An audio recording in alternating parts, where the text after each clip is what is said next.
My name is Tony McGregor. Shannon MABRA, dance name is Whichway Shaw. SEKOU HERU. CALEAF Sellers, aka Big Leaf. Representing Dance Fusion, Mop Top, Lee Force. Yeah, I'm representing the same Dance Fusion, Mop Top. Of course, DANCEFUSION NYC crew, my family, Mop Top Collective. DanceFusion NYC crew, Mop Top for life. Here with my brothers, here to represent for Streetstar. Well, I'm gonna say before we were Dance Fusion, I met Sha when I was in college. Sha came up to visit a friend. We went to a party, and Sha never left. We went to a party. He hung out. He was like, "Yo, I love it up here." I was like, "Yo, you know what? We should do this every weekend." And Sha ended up moving to Albany, and we went to every single party and just tore it up.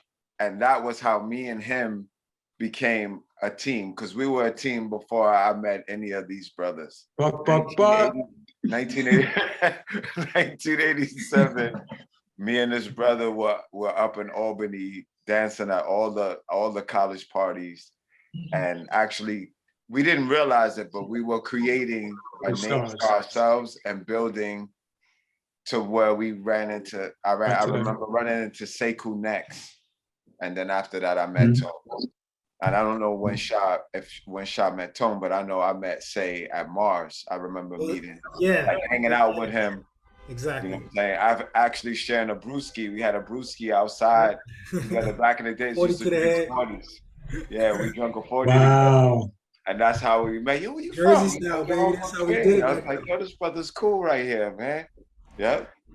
So yeah, my journey is like, I come from Jersey, and so the first person I actually met was Tone at Club 88 before, so that's Jersey connection. Like, he was wrecking the ciphers already. Club 88, that was his house. Let me tell you, that was nigga house. And I came to his house and started doing my thing. And there was another couple other brothers. What's the brother who used to have the layer cut? Used to rock? Eric. Yeah. And then I also met the other brothers. What is it, Gene? You met Gene, Jack. Oh, Gene. Gene, yeah. All of those cats. This before I even knew about Rob and those other guys from, Patterson, Orange, that area. I met Din Brothers. They was rocking already. So I'm coming from Trenton, and then 88, Zanzibar, we already did. So by the time I came to New York, I believe I came to the Tunnel. First time I came to New York, I went to the World. And I saw Voodoo, saw Mars, saw CALEAF, saw Peter Paul, because one of my boys who moved from the Bronx to Jersey was bragging about Peter Paul being his roommate in Baltimore, in Morgan State. Wow. He was like, where Peter Paul at? So he was like, I challenge you to come on Thursday night to see all the New York dance, all the best. My man Peter Paul burned all y'all. We was like, we ready. We came locked and loaded, like 3 cars deep. Coming up to battle some so-called Peter Paul New York guys, man. We walked in the spot. They got to the top of the stairs, and I saw Voodoo first. I didn't even see them dudes. And I was like, already like, this dude had a cipher big as half the club by himself. And he was spinning around the edge, and Chino was doing 2-handed dives over and over again with his ponytails in the middle of the cipher as Voodoo spun around them. And I was like, what the? And then I looked up, and Marge was dancing with Nars across the side. And they was already stalking. Before I even knew what stalking was, they was already moving back and forth. And then he was like, yo, he grabbed me, because I was drunk off this dude, Voodoo, and pulled me to the cipher by the stage. And Asia and Marge weren't together at that time, so I didn't know they were, kind of a team. Asia was on the stage, and then Peter Paul and CALEAF were right at the center. Yeah. Stage at the bottom. That's where they cipher most of the time. And I didn't know that until I started coming regularly. And that's how I got introduced to I just saw them. My life changed.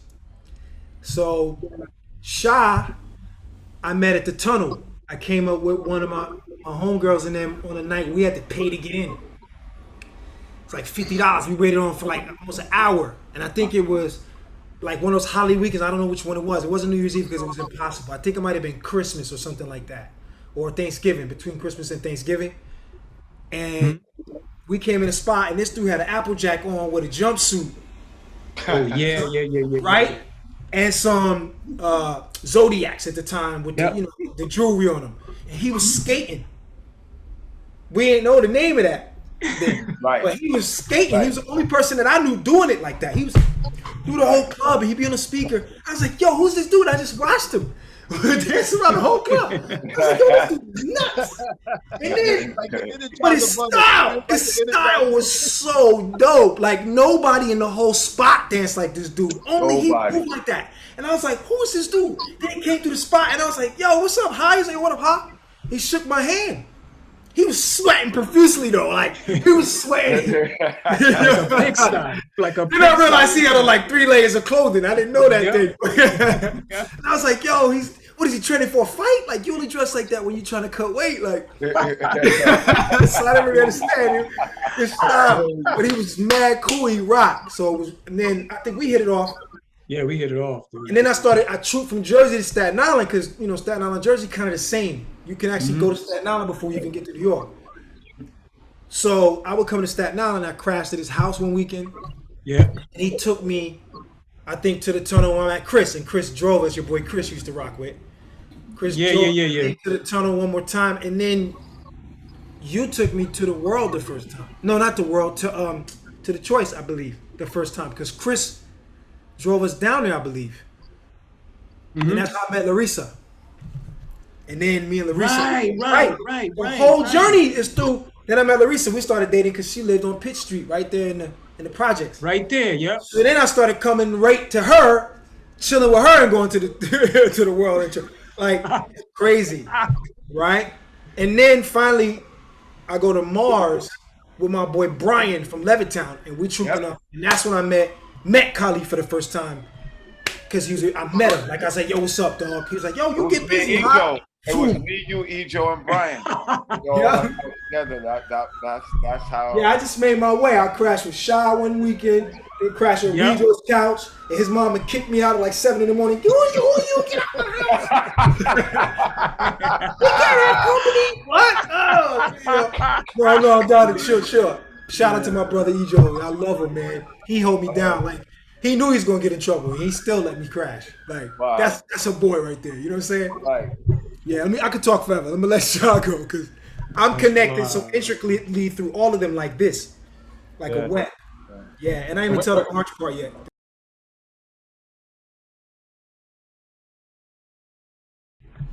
Well, basically, I had left the scene for a while. So 2 years, I left. And basically, kind of me and my ex-wife, we raised our family, you know. So that time, I really tried to work a regular job, which I hated. And basically, that's what I was doing. I was working for Goodwill Industries, making $5 an hour. It sucked. People used to see me on my bike. They thought I was a bike messenger. They didn't know I was saving car fare so that I could just survive. So I bump into SHANNON. This is why I'm sad that he couldn't be here with us. He just sees me in a humble zooming down 7th Avenue. He's like, yo, he salutes me. I hit the brakes. Yo, Shan, cut through traffic, come back over. He's like, yo, man, we'll be at Faisal's, man. We work out there.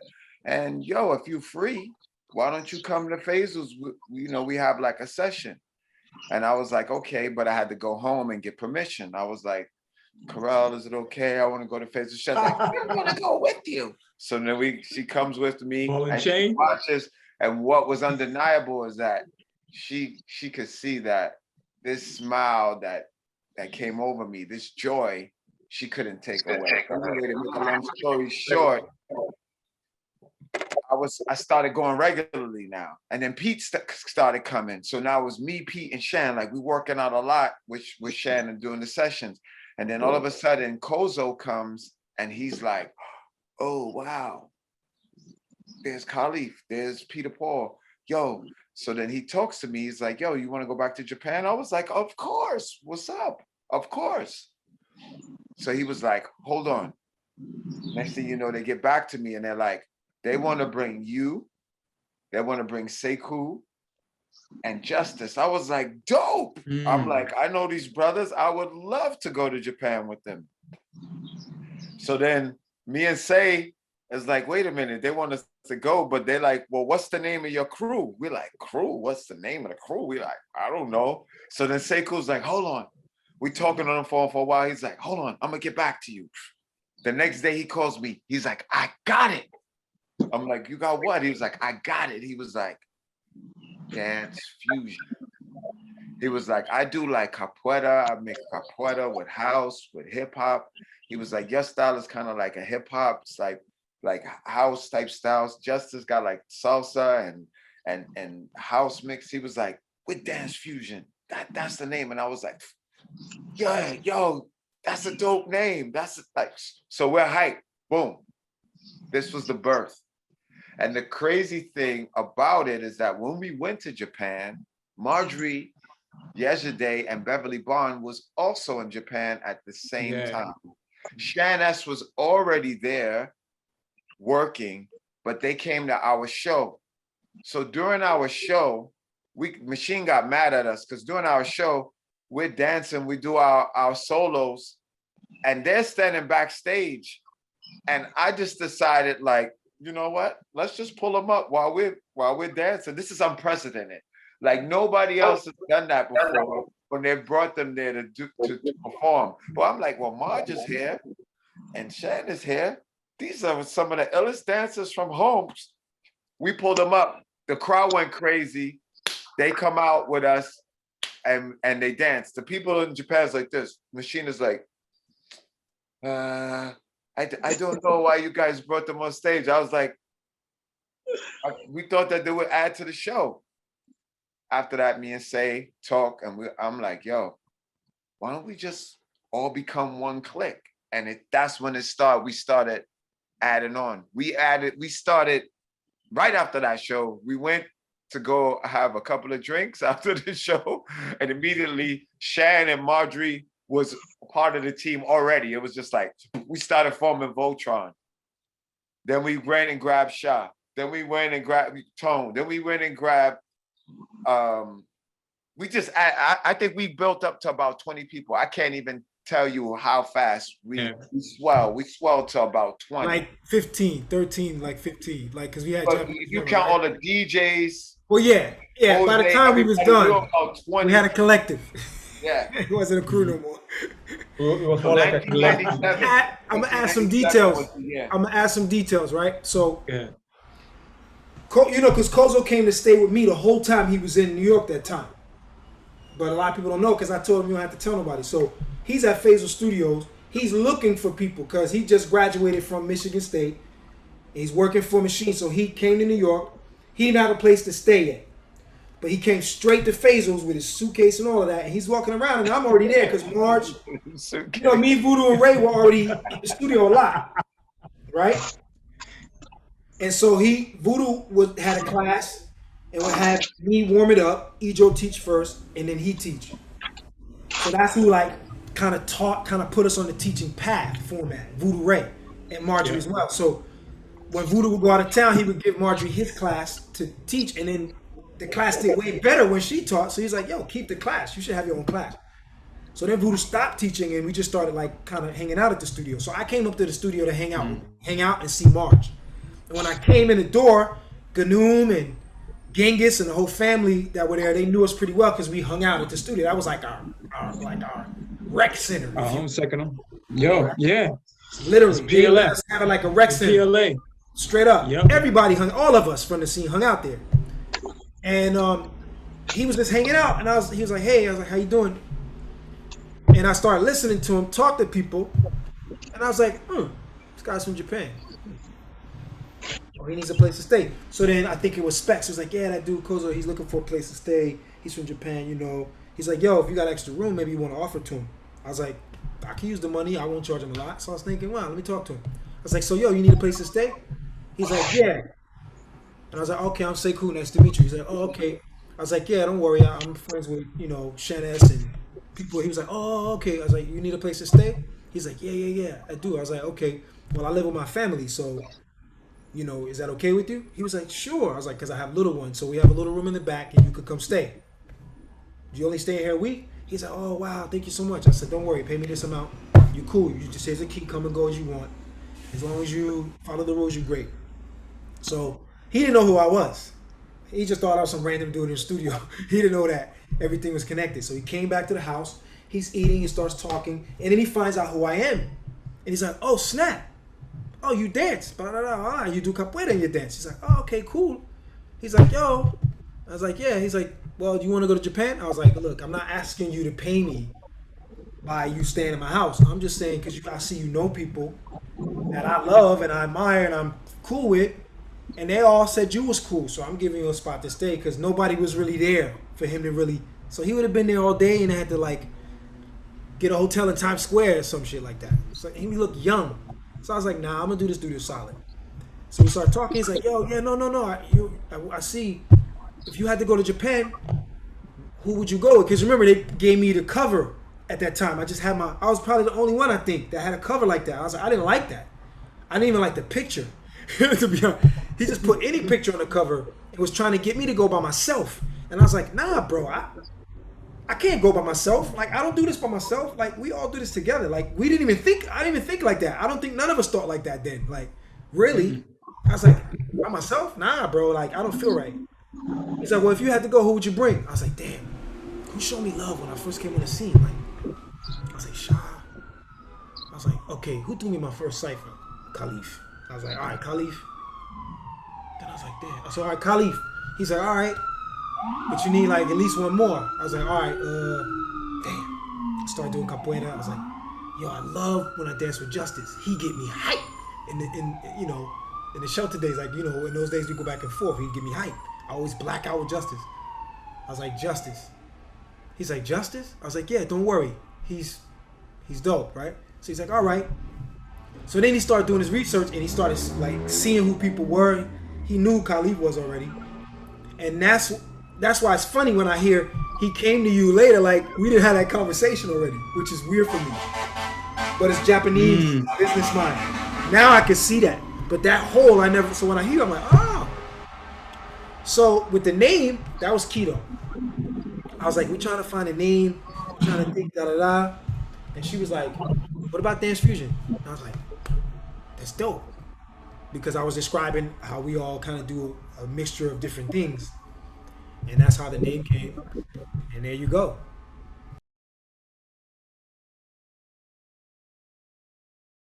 In regards to the steps, no one in this culture can say anything about, especially if they're talking about this genre, about naming. That comes from us.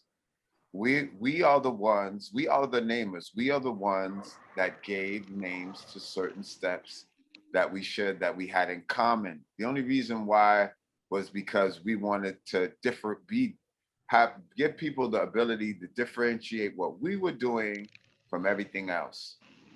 This was a suggestion made by Mr. Brian Green. We had a meeting at Marjorie's house and we came up with the names that have been shared. The problem in present day, what I'm seeing now, because I took a year off from doing this, is that people are taking they're taking their own, like they feel like they have the right to start creating names for stuff and making tutorials. I personally, I don't like it. I'm not even gonna say I have a problem with it. I'm gonna say I don't like it because I feel it's disrespectful. Let's bring it back to capoeira really quickly. I cannot go in capoeira and create the Harlem Jenga. It's not going to be accepted. That's some funny shit. That's the most funniest thing I've heard in a couple of years. I can't do that. Can you imagine that? There's no way, right? Can you imagine dudes coming out like... Right. This is called the Harlem Jenga. I can't go in karate and create the Brooklyn Punch. It's just like, what is that? What are you talking about? So there needs to be respect for what we created. And especially, I'm at that point where I'm like, I'm going to stand firm on that regard with that. Like, respect us. You know, we're in our 50s. We've been doing it for a long time. We've been sharing with you guys for a long time. And like you said, in a sense, I'll accept the fact that we are superheroes. I see us as like the Avengers. I see us as something like that because we all have a special power or something that we add we're seasoning that we add to the salad that makes it taste better.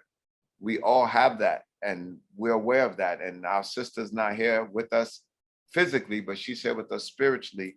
And she also added a whole nother, you know, thing. But when we all come together, it's magical, like, to bring it back to why we're here. Like, when we all came together at the event, I felt the magic so much. I was supposed to dance a little bit. I danced twice, and I had to apologize to them afterwards because I was like, yo, I got hype. But it's because we were all around each other that I was like, oh, I gotta dance again. You know what I mean? Like, oh my God. So yeah, that moment, whenever I would watch it, it would bring me to tears. Like, I'm like, why am I crying watching this? Yeah, me too. I was looking at it. So much emotion from all of us being there together that I was just like, dude. And then you guys there in Sweden, you gave back the energy to us that just catapulted us. Never before, never again. I haven't seen that any since then. That love, they was crying, bro, with us. They were weeping with us. I never seen that before. Like, I was so moved. I'm with you. It was magic. That's what we're trying to share, because you can't teach it. You can only guide people to the edge of where you can take them. Then you have to fly off and look at them and say, hey, you got to take that leap of faith. And that's all our teaching has ever done, or our sharing has ever done, is to bring people to their limit. And now they have to decide to continue. But they have to also want to push themselves to their limit, because that's what made us who we are. I was inspired by each one of my brothers and sisters. Absolutely. Tremendously, continuously. I'm almost ready to weep, because I did not think I was going to be doing this long, which I'm sure they thought the same thing. But then, you know, at the 10th year, I saw my brother transform, and whoa, I was inspired, right? I seen Sha flip it, whoa. And it's like I seen Ka flip it, then March flip it. Then it's like everybody took the lead like a flock of birds when it was time. But they didn't talk about it. And once we saw the person take, okay, we all just assumed the support. You know what I mean?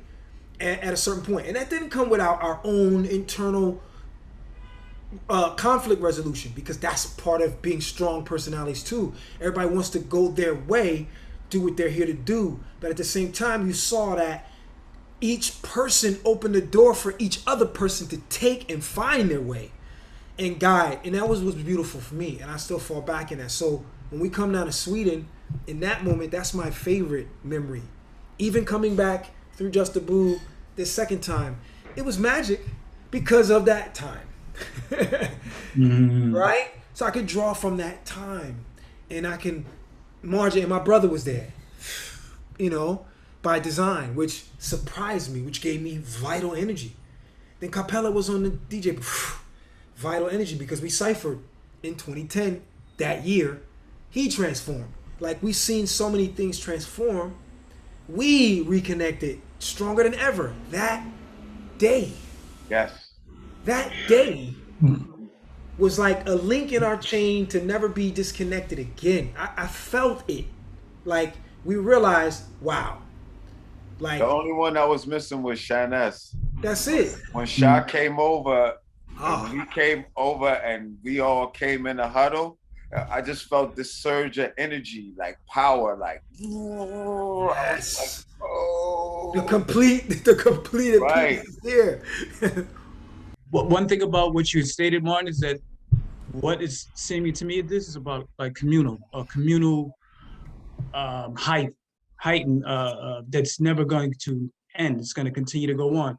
You know, we come from areas in over here. I'm actually in Sweden, but in the States, where you're going to have to be communal when you come outside your house, whether you got brothers and sisters or not. And the community is going to drive you in ways that you have no choice whether you like it or not. And you're going to be able to accept it. Why I'm saying that is because what is missing, or what may not be understood when we teach classes, whatever is being shown, is that major inclination or ingredient about being a part. Because the way the action or the activity is now being shown is that it seems like you don't have to be a part, but it's more to it than what people are actually seeing. Just to go a little into that, give a little thoughts, breakdown on that, on how I would see it, to kind of explain like the experiences and dances. Because of course, you know, I'm coming from the beginning of hip hop, so is everybody else. I know what that is with meeting my brothers and sisters from when I was jamming with my counterparts and my, you know, my hometown folk that I still go back to and I enjoy. I bring this enjoyment that I've experienced with the new, whether it be the new over here or new experience I have with my brothers and sisters from Dance Fusion and the expansion, all from home. And you keep bringing that vigor and that great energy. And it could be something that you learn or some action that you showed or how to dress. It's, oh, shoot, that's fly. But that's the major thing about how we're able to carry episodes of becoming like heroine, or like a heroine of what we do, or an incredible person, or incredible action, you know, to go so far into that.